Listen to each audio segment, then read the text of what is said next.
This channel does not promote any violent, harmful, or illegal activities. All content provided by this channel is meant for an educational purpose only. Saline কাণ্ডের পর কলকাতায় এসএসকেএমে বেশ কিছুদিন চিকিৎসাধীন ছিলেন মিনারা বিবি।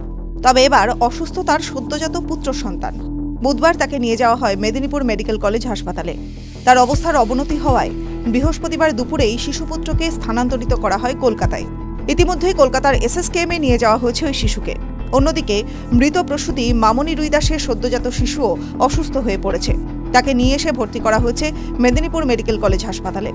বর্তমানে Medinipur medical কলেজের মাতৃমা বিল্ডিংয়ের চিকিৎসকদের তত্ত্বাবধানে রয়েছে মামনি রুইদাসের সদ্যজাত শিশু। শিশুর শরীরে ইনফেকশন রয়েছে বলে খবর হাসপাতাল সূত্রের। প্রসঙ্গত, চলতি বছরের শুরুতেই মেদিনীপুর মেডিকেল কলেজে স্যালাইন বিভ্রাটে মৃত্যু হয় এক প্রসূতির। আরও ৩ জনের অবস্থা সংকটজনক হয়ে পড়ে। গ্রিন করিডোর করে তাদের মেদিনীপুর থেকে কলকাতায় আনা হয়। আর এদিকে মেয়াদ উত্তীর্ণ স্যালাইন দেওয়ার অভিযোগে রাজ্য জুড়ে ব্যাপক শোরগোল পড়ে যায়। কড়া সমালোচনার মুখে পড়ে স্বাস্থ্য ভবন। হাইকোর্টেও ভৎসনার মুখে পড়তে হয় রাজ্যকে। যদিও রাজ্যের তরফ থেকে চিকিৎসায় গাফিলতির তত্ত্ব খাড়া করা হয়েছে। তাতে 12 জন জুনিয়র এবং সিনিয়র চিকিৎসককে সাসপেন্ড করেছে রাজ্য।